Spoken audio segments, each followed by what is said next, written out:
আসসালামু আলাইকুম। সুপ্রিয় দর্শক, পবিত্র মাহে রমজান উপলক্ষে নয়া দিগন্তের নিয়মিত আয়োজন রামাদান দিগন্ত অনুষ্ঠানে আপনাদের স্বাগত জানাচ্ছি আমি মোস্তাফিজুর রহমান। আজকের বিষয় রোজা ভাঙার কারণ। এ বিষয়ে আলোচনার জন্য স্টুডিওতে উপস্থিত হয়েছেন করফুন্নেসা জামে মসজিদের খতিব কারি মাওলানা মুফতি আব্দুর রহিম রাজি। মাওলানা সাহেব, আপনাকে স্বাগত জানাচ্ছি আজকের আমাদের আয়োজনে। জি আলহামদুলিল্লাহ, আপনি কেমন আছেন? জি আলহামদুলিল্লাহ, আছি ভালোই। আপনার কাছে আমরা প্রথমেই জানতে চাচ্ছি যে পবিত্র মাহে রমজান ইতিমধ্যে শুরু হয়ে গিয়েছে, অধিকাংশ মুসলমান রোজা রাখছেন। তো রোজা বিভিন্ন কারণেই ভাঙতে পারে। তো আমরা আপনার কাছে জানতে চাই যে রোজা ভাঙার কারণসমূহ কি কি? আলহামদুলিল্লাহ ওয়াহদা ওয়াসসালাতু ওয়াসসালামু আলা মান লা নাবিয়্যা বা'দা।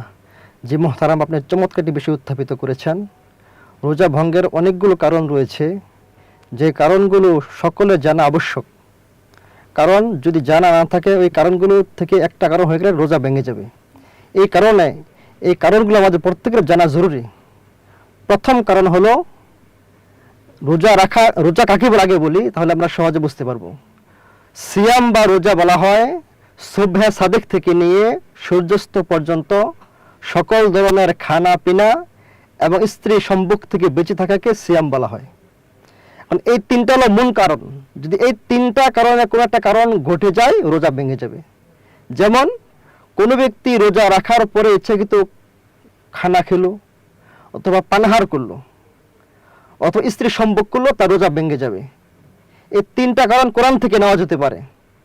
আল্লাহ কোরআনে বলেছেন, কুলু ওয়াশরাবু, তোমরা রাতের বেলা খেতে পারো, পান করতে পারো, স্ত্রী সম্ভোগ করতে পারো।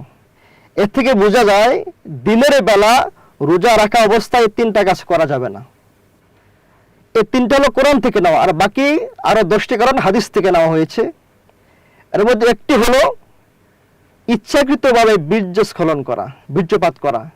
বর্তমান জমানায় একটা ফিতনা দেখা দিয়েছে, তা হলো ইন্টারনেটের মাধ্যমে অনেক মানুষ, অনেক যুবক যুবতী, তারা অশ্লীল ভিডিও দেখার মাধ্যমে তাদের যৌন লালসাকে তারা এরকম ত্বরান্বিত করছে। যেমন দেখা যাচ্ছে হস্তমৈথুন, মাস্টারবেশন, এগুলো মারাত্মক গুনাহ, এবং এটা কিন্তু রোজা ভঙ্গের কারণও বটে। কারণ রোজা ভেঙে যাবে কারণগুলো ঘটলে। তারপরে আসছে নাকে বা কানে ঔষধ দেওয়ার দ্বারা রোজা ভেঙে যাবে। কারণ হলো নাক এবং কান, এই দুইটা এমন ছিদ্র আছে যার দ্বারা কিছু বস্তু কানে বা নাকে দিলে তা সরাসরি পেটে পৌঁছে যায়। এই কারণে এই দুইটি কারণে রোজা ভেঙে যাবে। তারপরে আছে এরকম কোনো ব্যক্তি সেহরি খাওয়ার সময় আছে মনে করে সেহরি খেলো, পরবর্তীতে সে জানতে পারলো সে যখন সেহরি খেয়েছিল সময়টা আগে শেষ হয়ে গিয়েছিল। এই যে একটি ভুল করলো সে, এই কারণে কিন্তু রোজা ভেঙে যাবে। আরেকটি কারণ হলো ইফতারের সময় হয়েছে মনে করে কেউ ইফতার করলো, কিন্তু পরবর্তীতে সে জানতে পারলো ইফতারের সময় হয়নি। এই যে সে সময় হওয়ার আগেই খেয়ে নিল, তার রোজা ভেঙে যাবে। আরেকটি বিষয় হলো মুখে পান রেখে অনেকে ঘুমিয়ে যায়। বিশেষ করে যারা মুরব্বী আছেন, পুরুষ মহিলা আছে, অনেক এরকম আছে, অনেক যুবকরা অনেকে পান খেয়ে থাকে। যদি কোনো ব্যক্তি পান খাওয়ার পরে ঘুমিয়ে গেল এবং যখন ওই ব্যক্তির ঘুম ভাঙলো যে পান খেলো, তখন সুবহে সাদেক হয়ে গেছে, মানে সেহরি খাওয়ার শেষ সময় যেটা পার হয়ে গেছে, তখন তার ঘুম ভাঙলো। এই যে তার মুখে পান ছিল, সে ঘুমিয়েছিল, তার রোজা কিন্তু ভেঙে যাবে। আরেকটি বিষয় হলো অনেক সময় দেখা যায় আমরা খাবার খাওয়ার পরে আমাদের দাঁতে খাবার আটকে থাকে, যে ওই খাবারটা দাঁতে থাকে এবং যখন থেকে রোজা শুরু হলো সুবহে সাদেক থেকে নিয়ে সূর্যাস্ত যাওয়া পর্যন্ত, এই সময়ের ভিতরে যদি দাঁত থেকে ওই খাবারটা বের করে কেউ গিলে ফেলে এবং ওই খাদ্যের টুকরাটা একটা ছোলা বোট পরিমাণ হয়, তার রোজাও ভেঙে যাবে। আরেকটি বিষয় হলো মহিলাদের ক্ষেত্রে এই মাসলাটা প্রযোজ্য, শুধু তাদের জন্য খাস একটা বিশিষ্ট, তা হলো হায়াস এবং নেফাস। হায়েস যাকে আমরা আরবিতে বলি, বাংলাতে বলা হয় ঋতুস্রাব বা মাসিক। যদি কোনো মহিলা রোজা রাখা অবস্থায় মাসিক শুরু হয়ে যায়, তার এই রোজাটা ভেঙে যাবে। এই রোজাটা সে পরবর্তীতে সে আদায় করতে হবে রমজান মাস অতিবাহিত হওয়ার পরে। আর নেফাস বলা হয়, এটা মায়েদের সাথে খাস, মহিলাদের মাসালা। যদি কোনো মহিলা বাচ্চা প্রসব করে, বাচ্চা প্রসব করার পর থেকে নিয়ে যে রক্তটা বের হয় তার গুপ্ত স্থান থেকে, তাকে বলা হয় নেফাস। ওই রক্ত চলাকালীন সময়ে ওই মহিলা রোজা রাখতে পারবে না, তো রোজা ভেঙে যাবে। আরেকটা বিষয় যে হায়েস বললাম, ঋতুস্রাব বললাম, একটু পরিষ্কার করে বলি। হায়েসটা বা ঋতুস্রাবটা 3 থেকে 10 দিন হতে পারে। এর একটা খাস মশলা হলো, যে কয়দিন মহিলার হায়েসটা বা বের হলো, রক্তপাত হলো, ঋতুস্রাব হলো, যে কয়টা রোজা তার ভাঙ্গা পড়লো, সে পরবর্তীতে এই রোজাগুলো রেখে দিবে। আরেকটি মশলা হলো, অনেক মহিলাদের একটা অসুখ থাকে, এটা পরিষ্কার হওয়া দরকার, যাকে আরবিতে বলা হয় ইস্তেহাজা, বাংলাতে বলা হয় স্বাভাবিক রক্তস্খলন। হায়েজও নয়, নেফাজও নয়, মধ্যবর্তী একটা রক্ত। এই রক্তটা এমন অনেক মহিলাদের অসুস্থতার কারণে বের হয়ে থাকে, এটা কোনো মেয়াদ থাকে না। হায়েজও নয়, নেফাজও নয়, এই অবস্থায় কিন্তু রোজা রাখতে হবে। কিন্তু মহিলারা অনেক ভুল করে থাকেন। অনেক মহিলা যারা নাকি কোরআন হাদিসের জ্ঞান নেই, তারা না জানার কারণে অনেক মহিলা হায়েস হওয়ার পরে রোজা রাখে, এরকম প্রশ্ন আমার কাছে আসছে। তো এই বিষয়টা আমাদের ভালো মতো বোঝা এবং জানা দরকার। আরেকটি বিষয় হলো ইচ্ছাকৃত বমি করা।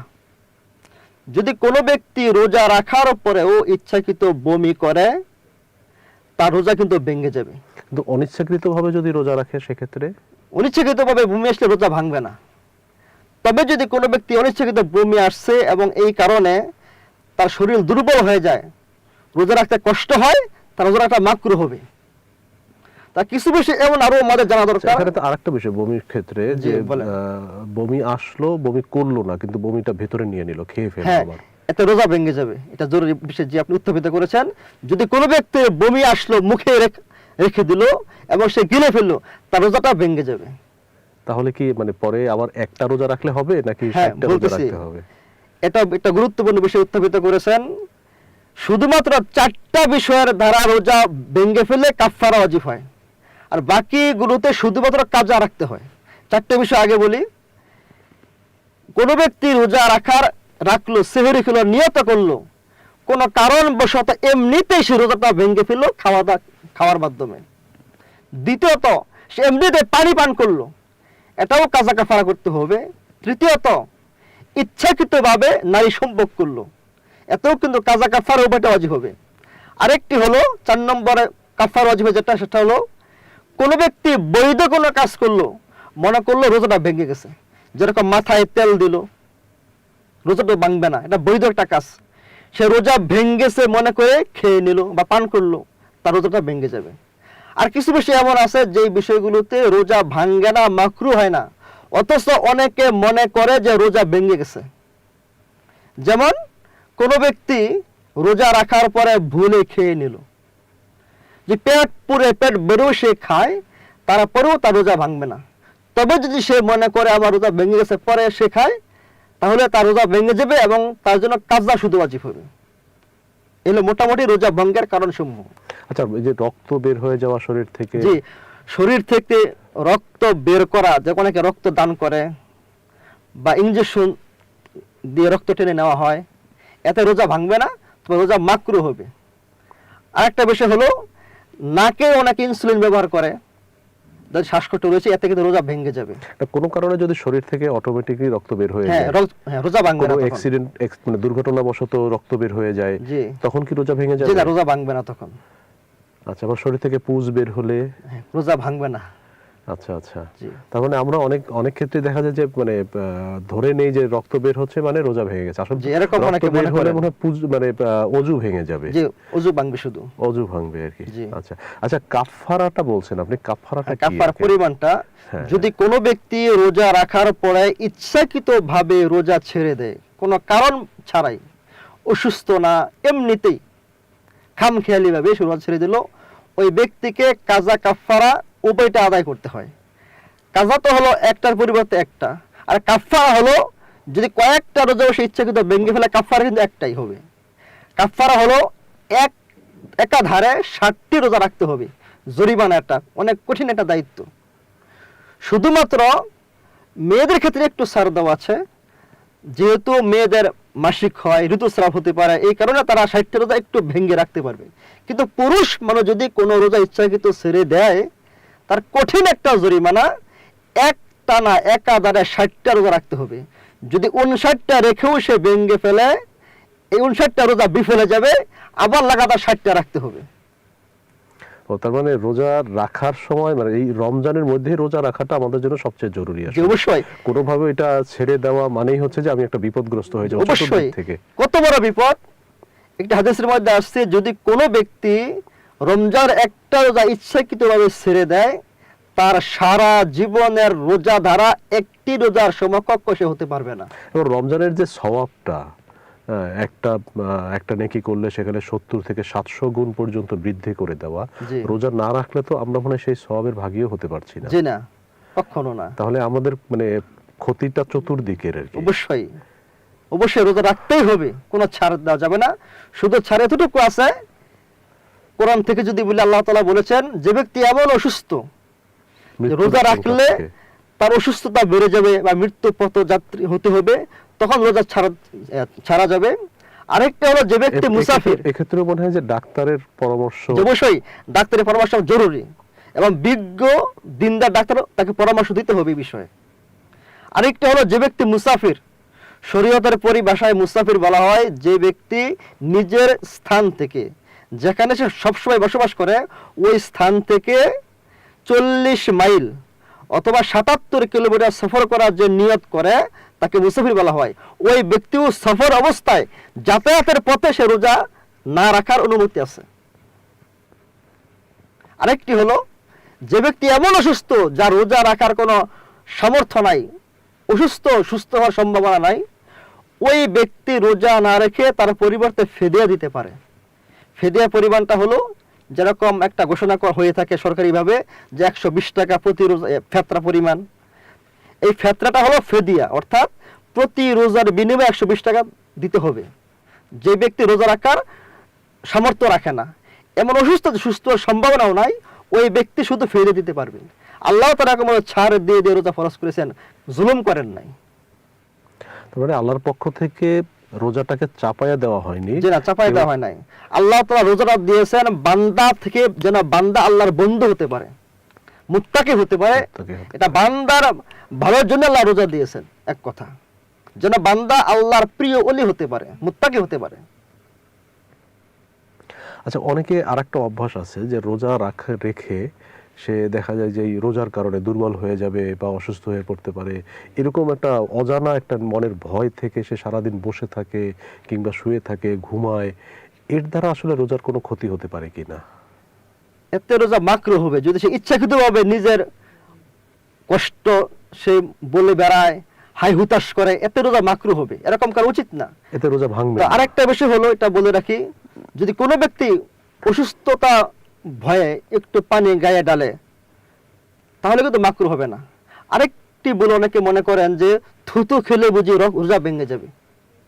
আসলে থুতু খেলে রোজা ভঙ্গ হয় না, তবে রোজা মাকরুহ হয়ে যায় যদি কোনো ব্যক্তি রোজা রাখার পরে থুতুকে মুখের ভিতরে অনেকগুলো জমিয়ে গিলে ফেলে, তখনই রোজাটা মাকরুহ হবে। আর এমনি থুতু ফালানো ঠিক না, ডাক্তারি মতেও থুতুটা না ফালানো উচিত। তো মাওলানা সাহেব, অনেক ধন্যবাদ আপনাকে এতক্ষণ সময় দেওয়ার জন্য। আপনাকে অসংখ্য ধন্যবাদ। প্রিয় দর্শক, আজ এই পর্যন্তই। আগামীতে আবার দেখা হবে অন্য কোনো অতিথির সাথে, অন্য কোনো বিষয় নিয়ে। সবাই ভালো থাকুন, সুস্থ থাকুন, সেই প্রত্যাশা করছি। আল্লাহ হাফেজ, আসসালামু আলাইকুম।